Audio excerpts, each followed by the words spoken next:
Hi, this is Ben DeBurle with Allen Tate Real Estate, and I am in the lovely home of Mr. and Mrs. Etters, Dr. Steve Etters and his wife Kim, and the littlest one over here, what is her name? This is Anna Marie. Anna Marie.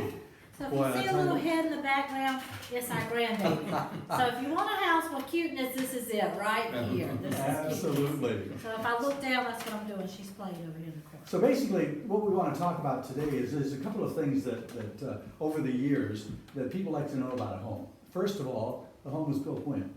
It was built in 1891. Okay. I do know that his original house is on the corner. It's still there. That was built in 1867. And then his wife, his second wife, his first wife died. His second wife wanted a bigger house. And Victorians during that time, the more glass you had in the window, the wealthier. It showed your wealth. So she wanted a second big house. So he built this house, and then there was a house over here on the corner that he built as well, and they have since torn that down. Before the Historical Society said, let's don't tear down houses. You know, what's really interesting is that in terms of talking with some people, we've had people in the house, and they were talking about some connections to possibly, was it the Biltmores? Yes, so there's a story that his dad was in our home, and he also had Jersey cows, and on all the land from here to 3 blocks over is the railroad track. And his first cousin was the foreman who built the Biltmore. So they said that he did some bartering. He also was a hardware merchant in town, and he did some bartering, and he sent Jersey cows down the railroad, and in turn he got the lumber from the Biltmore, and so the beautiful wood that you see in our house, which is amazing. This was a 9-bedroom boarding house in the 70s and 80s. In fact, I had some friends who lived in it during that time period, and the wood was never painted. So we were very fortunate that the wood, when everybody in the 60s wanted to paint everything, this wood was not painted. So yeah, And that's so really cool important. story. That's really important, Yes. because you see so many people, when they're looking for a historic home, are looking for as much original as they can Right. find. Right. Okay. Right. So now let's talk about just a little bit about you folks. Now, Steve, what do you do here in Salisbury? I teach at Catawba College. This is my 23rd year there, and music education, chair of the music department. And there's a band that I happen to be involved with. What's that called? The Salisbury Swing Band. Oh, yes. And you also are the choir director at At Salisbury. Salisbury Memorial Baptist Church. We so. stay busy. Well, and the interesting part is you are part of the community, and that's really important.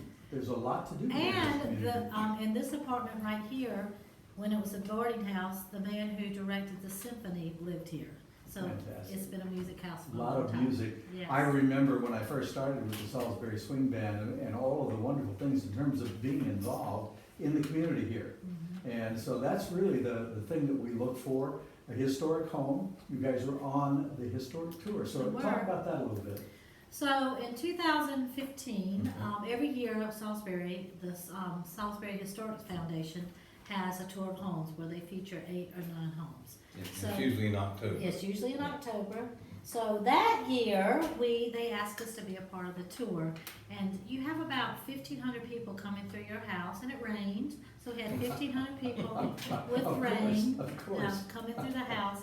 So we decided to be our own docents, and we stayed in and just told stories of the furniture and things that were important to us about the home. Yeah, so that was a real big honor that we got to do. And so I know that you have been an educator as well. I here. have been a teacher, not just a teacher, I've been in education for 38 years. Okay.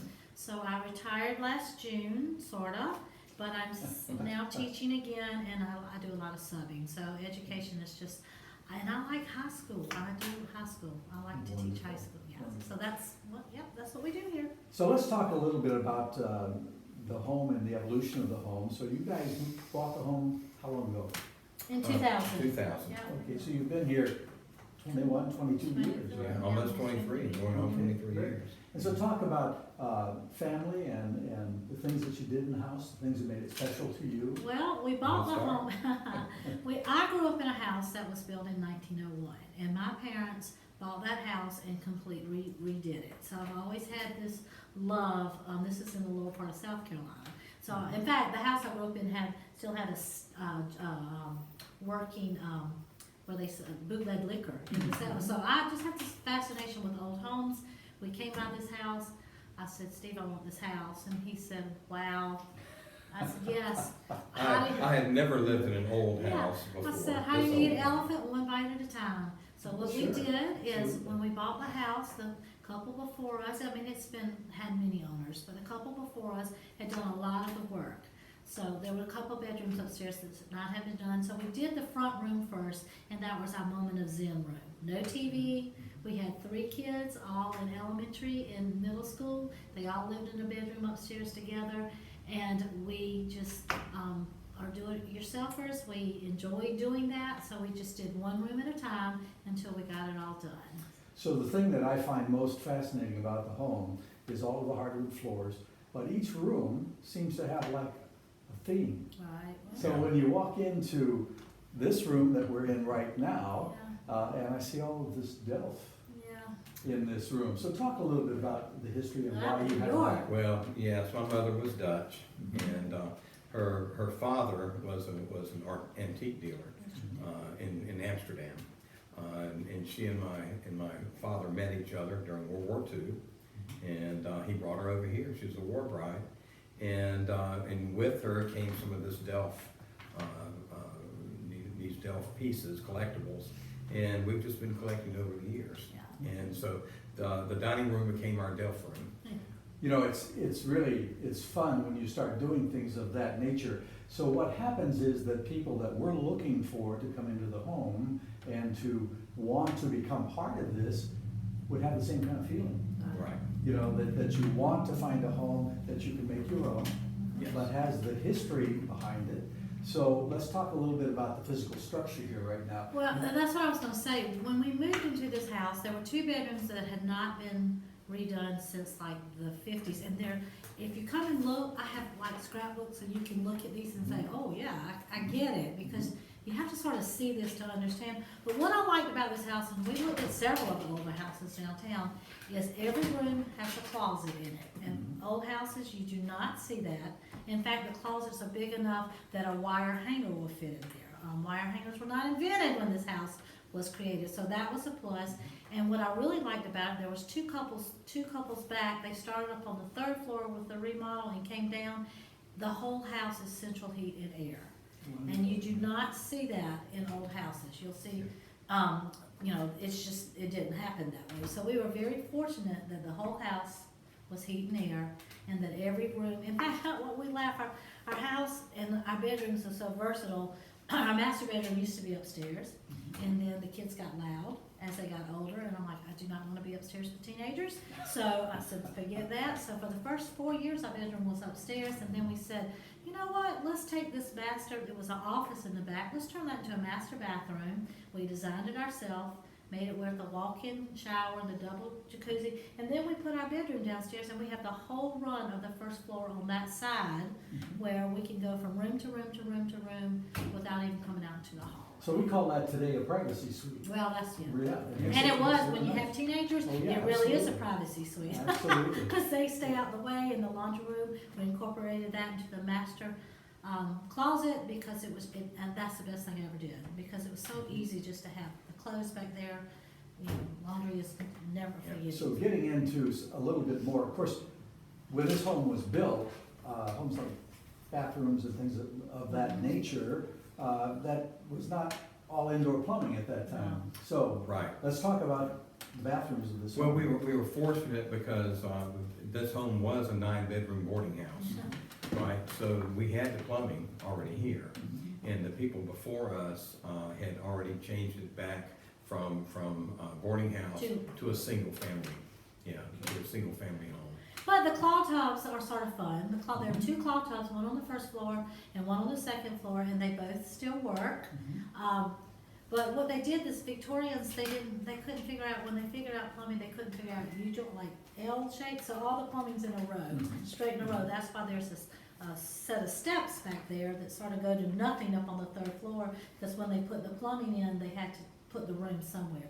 So they put the bathtub in, and then they built the door around the bathtub, so the bathtub's larger than the door. So we said, well, if they want that claw tub in there, it's gonna stay. And the one on the 2nd floor, my kids use it, we converted it with a shower, and that was their bathroom.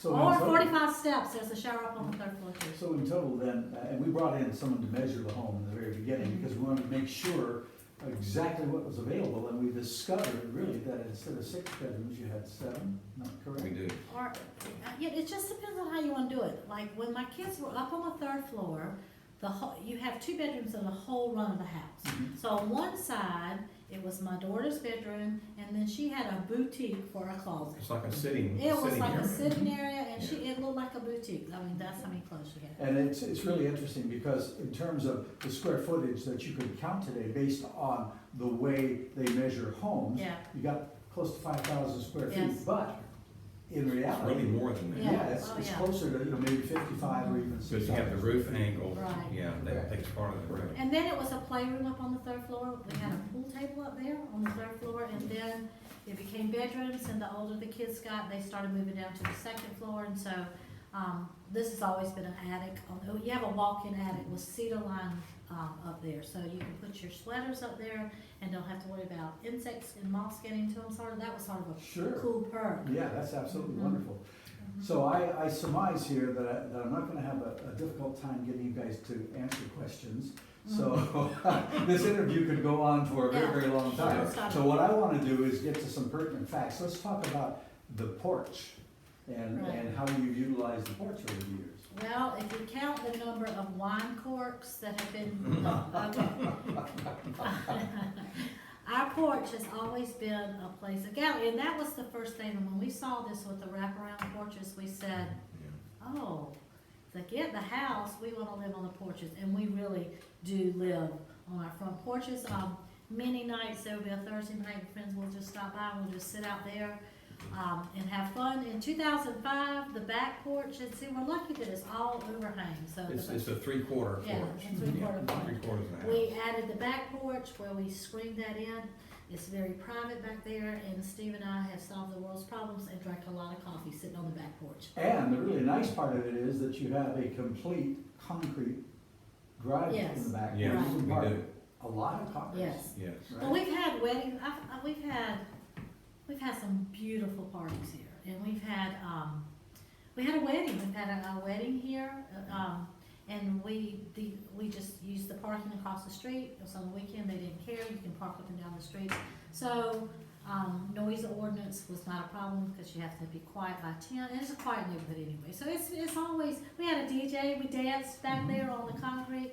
So it's been a remarkable house to raise children in. You're right downtown, we walk everywhere. And now they just built a $13 million park, so we take this one and we walk everywhere, and if she gets tired, people are really friendly up and down. I'll call a friend and say, hey, I'm leaving her bicycle behind the tree, we'll pick it up on the way home.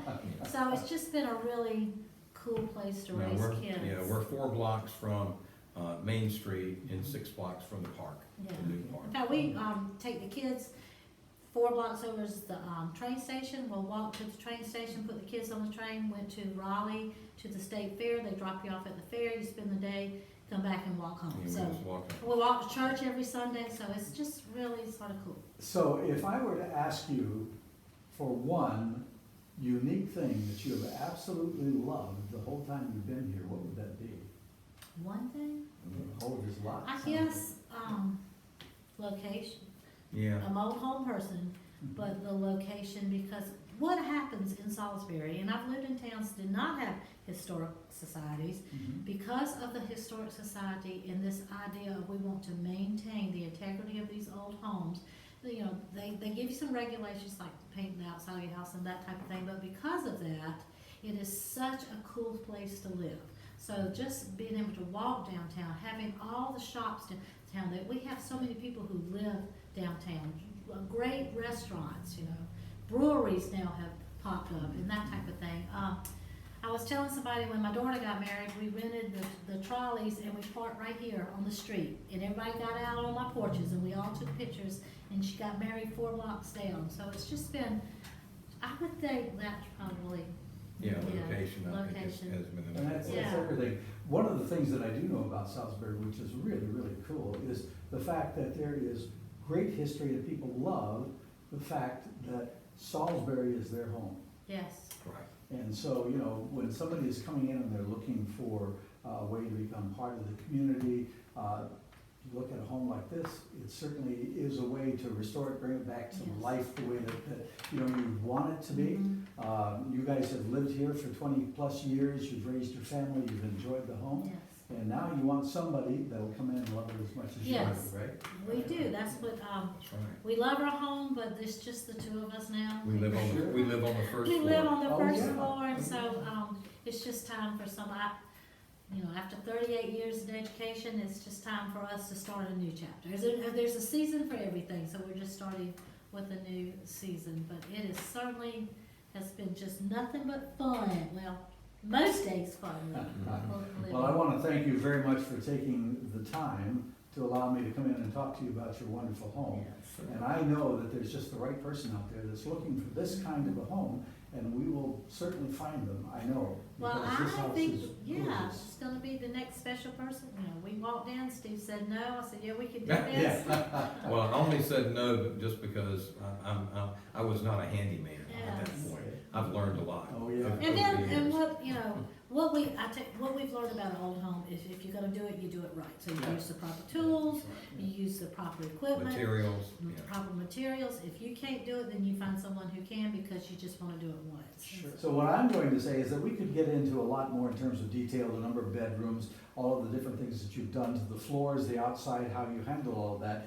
But what I want to say is, if you're interested in a home like this, you need to come and see it. Yes. Because being here and taking a look firsthand is the best way to do it. Let it become your vision. Absolutely. Yes. Steve and Kim and Anne Marie, Anne Marie, thank you so very much. thank you, All Ben. right, thank you.